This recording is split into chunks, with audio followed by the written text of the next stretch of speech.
최근 신간 서적 가운데 엄마라고도 불러도 돼요라고 하는 그런 책이 있습니다. 제목이 재밌어서 읽기 시작했는데 그 내용은 너무나 감동적인, 그래서 오늘 이 아침에 함께 여러분과 또 나누기를 원합니다. 이 책의 주인공인 이 케이티라고 하는 케이리 자매,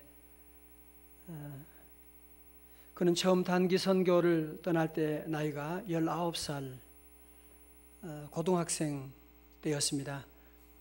여름을 맞이해서 우간다로 이제 단기 선교를 떠나게 됩니다. 우간다는 어디 있냐면 이디오피아 바로 밑에 있습니다.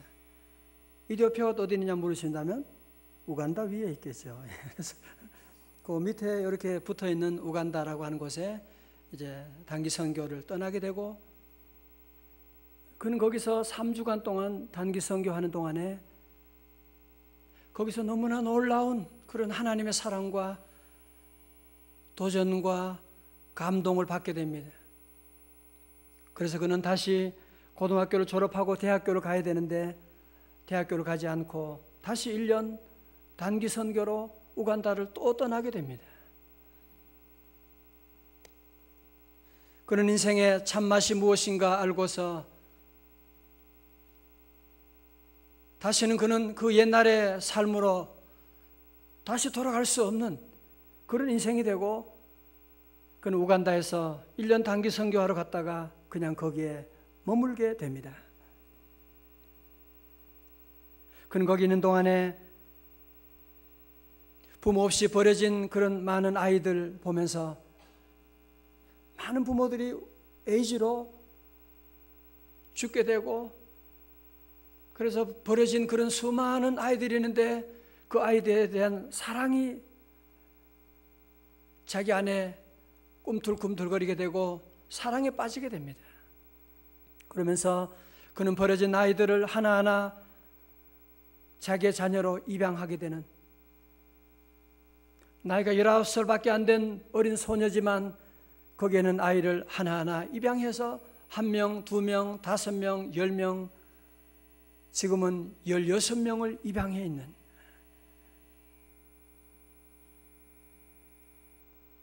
그래서 그 아이들이 처음 케이리에게 와서 한참 동안 서성거리고 10분 동안 왔다 갔다 하면서 한 아이가 그러는 거예요. 내가 엄마라고 불러도 돼요? 그래서 그 제목을 엄마라고 불러도 돼요라고 하는 제목으로 만들게 된 것입니다. 혹시 여러분 가운데 우리의 자녀가, 어린 자녀, 이제 결혼도 하지 않은 20살 되는 어린 딸이 어느 날 갑자기 내가 16명의 아이를 내가 입양하려고 한다고 하면 우리 부모들 가운데 얼마나 깜짝 놀라겠습니까? 아니, 내가 이제 16명의 피부색이 다른 그런 아이들을 내가 입양하려고 한다면 여러분 가운데 어떻게 반응하시겠습니까? 이 책은 이렇게 시작이 되고 있습니다. 나는 엄마가 될 생각은 눈꼽만큼도 없었다. 물론 언젠가는 되겠지만 지금 당장은 아니라고 생각했다. 결혼부터 해야 엄마가 되는 거지. 19살의 엄마, 그런 꿈을 꾸는 사람은 세상에 어디에도 없을 것이다. 그러나 감사하게도 하나님의 계획은 내 계획과 상관없이 이루어졌다. 나는 세상 사람들이 부러워하는 모든 것을 가진 나였다. 학급 회장이면서 학교 퀸카, 반에서는 공부도 1등, 꽃미남 남자친구 잘 빠진 나였다. 그리고 나를 위해 무엇이든지 할 각오가 되어 있는 좋은 부모님이 계셨다. 그러나 나는 2006년 12월 우간다에서 3주간 봉사하며 거기 버려진 고아들을 만나면서 나는 그들에게 내 마음을 빼앗겼다. 그리고 마침내 나는 우간다와 사랑에 빠졌다. 단기 선교 첫날 아침에 눈을 떠보니 주변이 온통 시꺼먼 얼굴 천지였다. 하지만 미소 짓는 입술 사이로 새하얗게 반짝이는 치아가 내 마음을 환하게 만들었다. 행복한 목소리와 기분 좋은 웃음소리가 귓속으로 빨려 들어왔다. 그리고 거기서 3주간의 시간이 흘러서 내 일부가 되어버린 나라와 사람들을 떠나려고 하니 눈물이 멈추지를 않았다. 내가 테네시주로 돌아왔을 때 내 눈은 온통 퉁퉁 부어 있었고 더 이상 편하고 사치스러운 삶이 불편하게 느껴지게 되었고 이제는 내가 믿는 바를 위해 전부를 바칠 수 있는 용기가 내 안에서 솟아났다. 예수님을 향한 이 못 말릴 사랑은 나로서도 어찌할 도리가 없었던 것이었다. 지금 이 책은 우리나라도 마찬가지고 전 세계 수많은 그리스도인들에게 아주 엄청난 도전을 주고 있습니다. 사랑하는 성도 여러분, 오늘 베드로와 다른 제자들도 큰 폭풍이라고 하는 도전 앞에 저들은 직면해 있습니다. 예수님이 계시지 않은 동안에 제자들은 배를 타고 가는데 아직 새벽 한 4시쯤 아주 컴컴한 그때인데 풍랑이 배 안에 밀어치게 됩니다. 배가 흔들리게 됩니다. 그런데 저 멀리에서 누군가 무엇인가 움직이는 물체가 보이기 시작합니다. 배 안에 있던 제자들은 소리 지릅니다. 유령이라고, 귀신이 나타났다고 하면서 저들은 벌벌 떨고 있습니다. 그때 유령이 점점, 그 물체가 점점 가까이 오더니만 제자들 향하여 말합니다. 나야, 안심하라, 내니 두려워 말라. 베드로는 직감적으로 그분이 바로 예수 그리스도라고 하는 사실을 깨닫게 됩니다. 예수 그리스도가 물 위를 걸어가는 것을 보고서 베드로는 그는 담대하게 주님께 외쳤습니다. 만일 주님이시라면 나도 명령해서 당시 주님처럼 물 위를 걸어가게 하여 주옵소서. 그때 주님께서 come 오라고. 베드로는 주님의 말씀을 듣고 그는 겁도 없이 예수님의 말씀에 순종해서 그는 바다에서 내려서 그의 발을 바다에 딛게 되었는데 놀랍게도 물속으로 빠져들어가는 것이 아니라 그는 예수님과 함께 예수님처럼 물 위를 걸어가는 놀라운 역사를 경험하게 된 것입니다. 할렐루야. 오늘 저와 여러분들은 이런 말씀들을 많이 들어서 목사님 또 그전에 하던 말씀 또 하시는구나. 베드로 물 위를 들은 그런 얘기 많이 들었습니다. 그거 옛날에는 가능했지만 오늘 우리 시대 가운데 그게 어떻게 가능합니까? 베드로니까 가능했겠지요. 그러나 무슨 나 같은 사람, 베드로는 무슨 특별한 게 있었겠죠. 그러나 나는 아니지 않습니까? 그렇게 생각할 때가 많습니다. 여러분, 그렇지 않습니다. 2000년 전에 떠오른 그 태양이 아직도 동일한 태양이 우리를 비추고 있는 것입니다. 2000년 전에 베드로와 함께 하셨던 그 예수님, 오늘도 우리와 함께 하시는 줄로 믿습니다.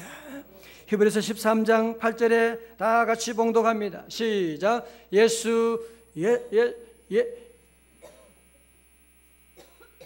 13장 8절입니다. 예수 그리스도는 어제나, 시작.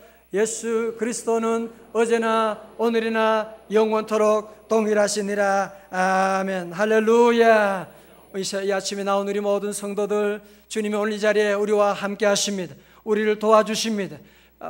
바다 가운데 걸어오시는 주님께서 여러분 한 사람 한 사람 우리를 찾아 이 시간 우리를 곁에 다가오시는 줄로 믿습니다.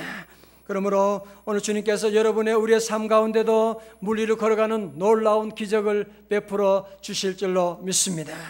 여러분, 그러면 베드로가 물 위를 걷기 위한 첫 번째 비결이 무엇입니까? 첫 번째가 무엇이냐면, 가장 중요한 것이 무엇이냐면 익숙한 배에서 밖으로 나오는 것입니다. 중요한 것입니다. 오늘 본문은 말씀하고 있죠. 29절에 오라 하시니 베드로가 배에서 내려 out of the boat, 배에서 나와서 그리고 물 위를 걸어서 예수께로 가되. 여러분 줄치세요. 배에서 내려. 저는 이 말씀을 묵상하면서 이 말씀이 여기가 중요한 거구나, 이게 바로 출발점이구나 하는 것을 보게 된 것입니다. 배에서 내려. 다 같이 배에서 내려. 오늘 저와 여러분들은 물 위를 걸어가는 거 원치 않은 사람 누가 있어요? 다. 그러나 우리는 배 안에서 밖으로 나가기를 늘 두려워하고 있습니다. 주님, 내가 배 안에 있지만 나로 하여금 물 위를 걸어가게 하소서. 아니, 배 안에 있으면서 어떻게 물 위를 걸어가요? 우리는 익숙한 배 안을 절대로 떠나지 않으려고 늘 하고 있는, 그러면서 배 안에 있으면서도 늘 그런 생각을 합니다. 나에게도 언젠가는 물 위를 걸어가는 그날이 올 거야. 그런 생각만 할 때가 우리 안에 얼마나 많이 있습니까? 아닙니다. 여러분이 물 위를 걸어가기 위해서는 먼저 우리는 배 안에서 밖으로 과감하게 나와야만 합니다. 베드로는 주님의 말씀에, 예수님의 말씀을 철저하게 그는 믿고서, 그는 겁도 없이 주님의 말씀을 철석같이 믿고서 그는 담대하게 배 안에서 밖으로 나와서 물 위를 발을 딛게 되는, 여러분, 신앙생활이라고 하는 것은 무엇을 말하는 것입니까? 우리 주님의 말씀에 순종해서 배 안에서 밖으로 나와서 배 위에, 배 아래 내려와서 저 바다에 첫 발을 디뎌내는, 그것이 바로 참다운 신앙의 첫걸음인 줄로 믿습니다. 케이티는 그런 얘기합니다. 왜 나는 이토록 많이 가졌을까? 왜 나는 늘 풍족하게 살았을까? 우간다의 아이들은 대부분이 하루 한 끼로 끼니를 때우는데 왜 우리 가족과 친구들은 몇 끼를 배불리 먹는 것일까? 사치스러운 미국 땅에서는 수만리 떨어진 이곳에서 갓 나온 어린아이들이 에이즈로 생사의 갈림길에서 사투를 벌이고 있다는 사실을 알기나 할까? 오늘 우리는 너무 많이 먹고 있습니다. 우리는 너무나 많은 것을, 좋은 것을 가지고 있습니다. 그러면서도 그 안이란 곳에 더 머물기를 원하는 우리의 모습일 때가 얼마나 많이 있습니까? 주님 오늘도 우리에게 come, 배 안에서 나오라고 우리에게 말씀하고 있습니다. 물론 배 안에서 밖으로 나오면 여러 가지 많은 위험한 일이 있습니다. 우선 먼저 베드로는 발에 물을 적셔야만 하게 됩니다. 물 위를 걷다가 빠지면 어떻게 해요? 빠지는 그런 일도 있게 됩니다. 오늘 본문의 말씀처럼 베드로는 물 위를 걷게 되다가 그만 물속으로, 주님을 바라보다가 바람을 보고 물속으로 빠지는 그런 일도 있게 되지 않습니까? 여러분, 어떻게 보면 베드로는 실패자다, 물에 빠졌으니까 그는 실패자가 아니냐, 그렇게 말할 수 있을지 모르지만 아닙니다. 물 위를 걷다가 물에 빠진 베드로가 실패자가 아니라 두려움 가운데 배 안에서 꼼짝하지 않고 있는 다른 제자들이 바로 실패자들입니다. 아무것도 도전해보지 아니하고 시도해보지도 않고 겁쟁이처럼 배 안에서 꼼짝하지 않고 있는 그 사람들이 실패자가 아닙니까? 저는 목회하면서 우리 사랑하는 우리 많은 성도들 보면서 너무너무 은혜받고 감동을 받을 때가 참 많이 있습니다. 그 어려운 가운데도 믿음을 지키려고 애쓰고 나가는 우리 귀한 성도들, 온몸이 아픈데도 약을 먹어가면서도 주의 몸된 교회에 헌신하고 봉사하는 귀한 분들이 계십니다. 어떤 분은 잠을 자지 못하고 새벽 2시, 3시에 퇴근해서도 기도하기 위해서 달려와서 눈물로 기도하는 성도들도 계십니다. 그 어려운 경제 여건 가운데서도 주님의 몸된 성전 봉헌을 위해서 온 정성을 다해서 헌신하는 우리 교우들 보면서 이들이 바로 베드로다, 이들이 바로 승리자다. 물론 우리에게도 물속에 빠져들 때가 있습니다. 물론 우리도 실패할 때가 있습니다. 그래도 여러분은 승리자입니다. 그래도 우리 주님은 우리가 때로 실패할 때가 있지만, 우리가 연약할 때가 있지만, 때로는 넘어져도 최후의 승리는 우리의 것이 되는 줄로 믿습니다.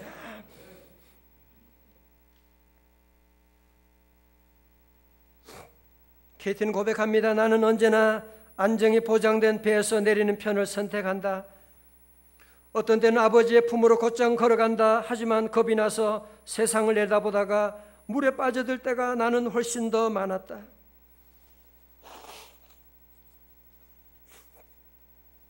하지만 분명한 것은 우리 주님은 내 손을 잡고 계시다는 사실이다.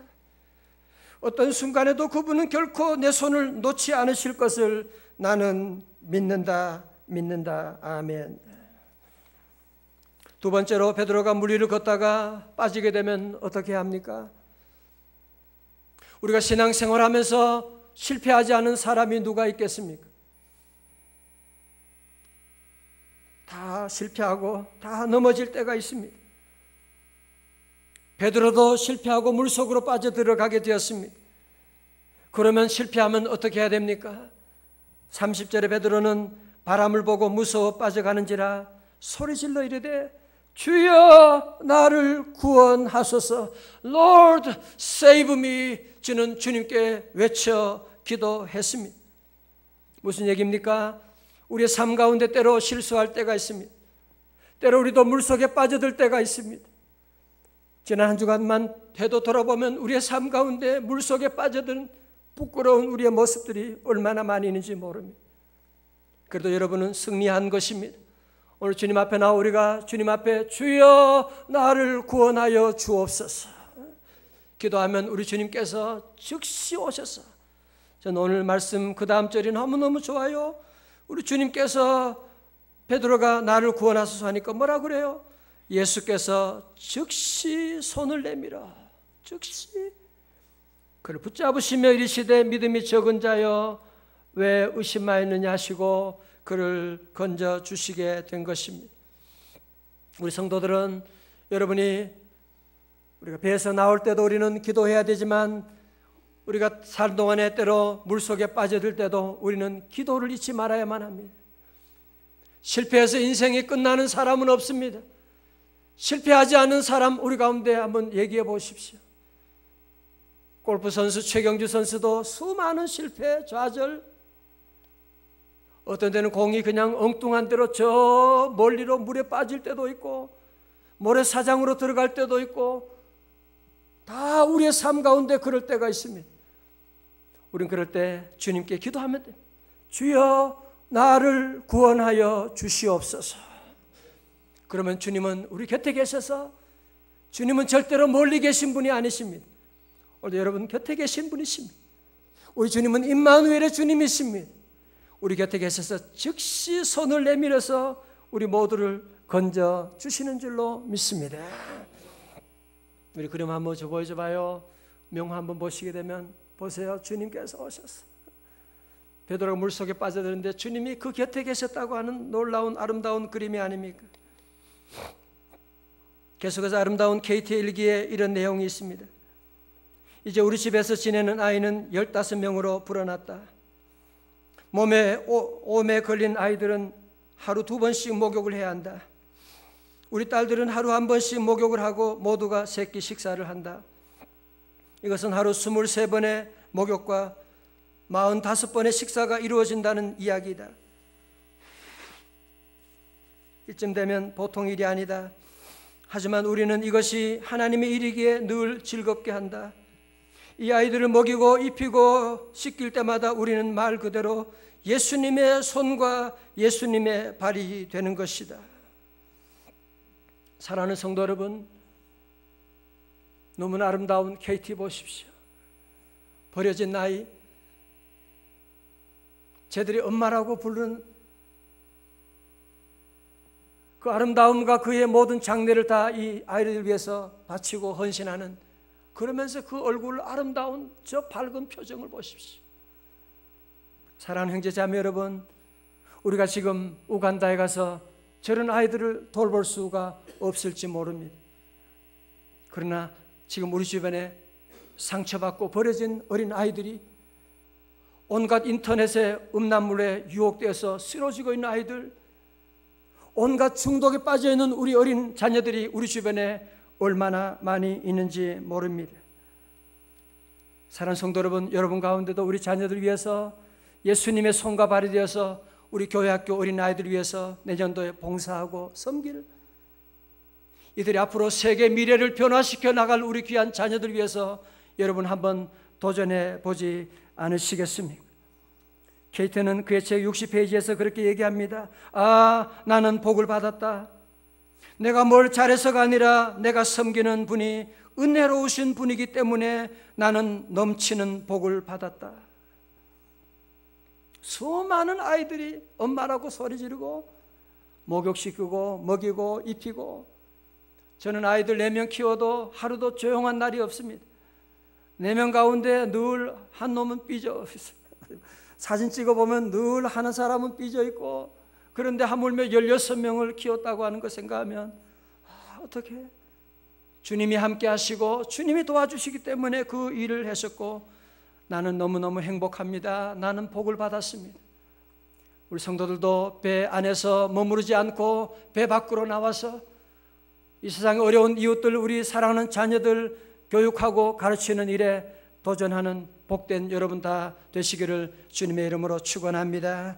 이 책의 주인공 어린 소녀 케이티가 부잣집 딸로 처음에는 3주를 생각했다가 거기서 1년을 보내게 되고, 그러면서 거기 있으면서 어린아이들 1명, 2명, 5명, 10명, 16명까지 입양을 하게 되고, 그리고 그가 후원하고 있는 고아들 400명으로 불어난 어린 고아들, 버려진 에이즈로 말미암아 버려진 그 어린아이들을 돌보는 우간다의 기적, 어떻게 이런 기적이 가능했다고 생각하십니까?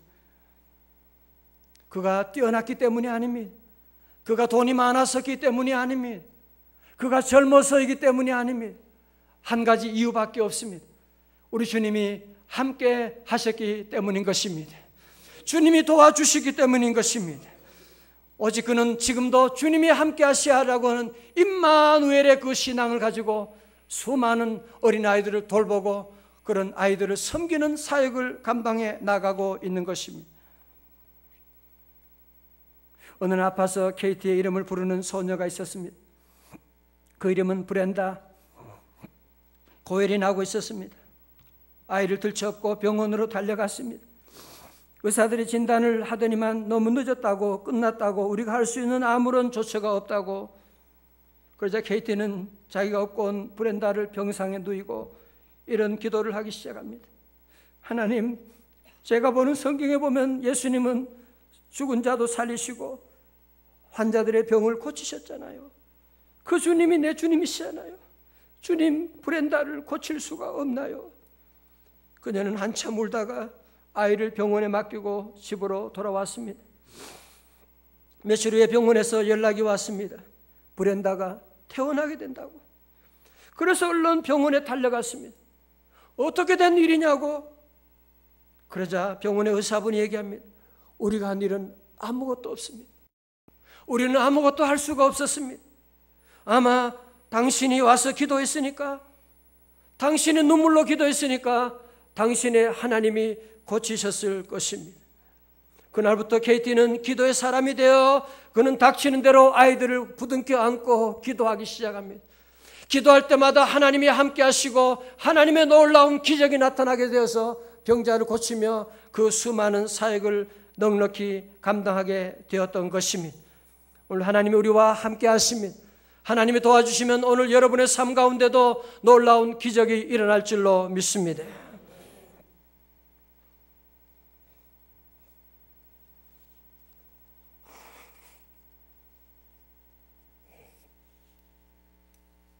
성도는 물론 전도도 하지 않고 봉사도 하지 않고 배 안에 있으면 속 편할 수가 있을 것입니다. 케이티도 그의 책 245페이지에서 그런 얘기를 합니다. 어둡고 힘든 날에는 자괴감이 몰려온다. 내가 왜 일을 하지? 내가 왜 우간다 아이들을 돌봐야 하는 거야? 내가 왜 남에게 많이 주기 위해서 내가 부족하게 살아야 되는 것이야? 내가 왜 사랑하는 가족과 친구를 떠나서 이 낯선 땅에서 왔지? 도대체 나는 뭐 하고 있는 거야? 이 모든 질문의 답은 항상 분명하다. 예수님 때문에. 예수님이 나를 이 일로 불러주셨기 때문에. 케이티가 미국에 와서 가장 많이 받았던 질문은 네가 그렇게 한다고 가난한 나라 조금이라도 나아질 것 같아? 저는 그때마다 대답합니다. 바꾸는 것은 제가 아니에요. 우리 주님이 바꾸세요. 우리 주님이 나를 통해서 변화시키기를 원하십니다. 우리 사랑하는 형제 자매 여러분, 여러분의 삶의 목적이 무엇입니까? 그냥 성공하는 것입니까? 더 행복한 삶을 살아가는 것입니까? 그래서 더 많은 물질을 모아서 더 편안하게 살아가는 것이 여러분의 삶의 목적입니까? 우리 인생이 끝나는 날이 멀지 않아 다가오게 될 것입니다. 우리 심장이 멈추는 그때에 여러분은 정말 후회가 없는 그 삶을 살아가야 되지 않겠습니까?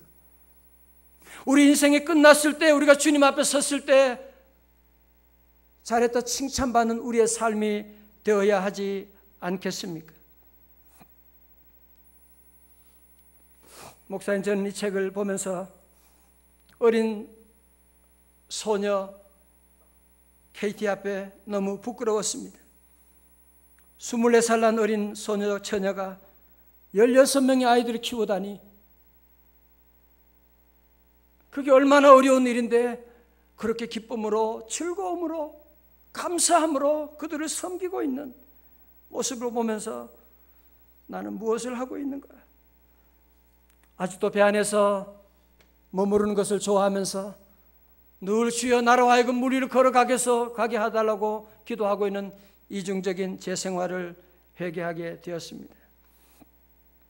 사랑하는 형제 자매 여러분, 우리 주님께서 오늘도 여러분의 삶의 현장으로 주님이 걸어오고 계십니다. KT와 함께 하셨던 그 주님, 오늘도 우리와 함께 하시는 줄로 믿습니다. 우리 사랑하는 성도 여러분, 주님께서 오늘도 저와 여러분, 때로는 우리가 물속에 빠져들 때가 있습니다. 때로는 실망할 때가 있습니다. 때로는 가정에 실패할 때가 있습니다. 그래도 주님은 우리 곁을 떠나지 아니하시고 우리를 지켜보고 계시고, 우리가 주님께 기도하고 주여 부르짖고 나가면 주님께서 우리를 건져주십니다. 이제 여러분도 혹시 아직도 배 안에 머물러 있는 분이 계시다면 이제 배 안에서 밖으로 나오십시오. 물론 파도도 있습니다. 물속으로 빠져들 수도 있습니다. 그러나 한 가지 분명한 것을 여러분께 말씀드립니다. 주님이 여러분과 함께 하실 것입니다. 주님이 여러분을 도와주실 것입니다. 주님의 손은 우리를 절대로 놓지 아니하시고 우리를 붙잡아 주시고 인도하고 계십니다. 여러분의 삶 가운데 절대로 낙심하지 마십시오. 주님이 도와주시기 때문에 여러분은 할 수가 있습니다. 여러분은 승리할 수가 있습니다. 왜 그러냐? 주님이 함께 하시기 때문에. 주님의 손잡고 나가게 되면 오늘도 우리는 물 위도 걸어갈 수가 있을 것이고, 우리도 죽어가는 생명을 전도할 수가 있을 것이고, 우리도 육체의 한계를 뛰어넘는 놀라운 역사, 우리도 KT처럼 그 이상으로 이루어 나가게 될 줄로 믿습니다.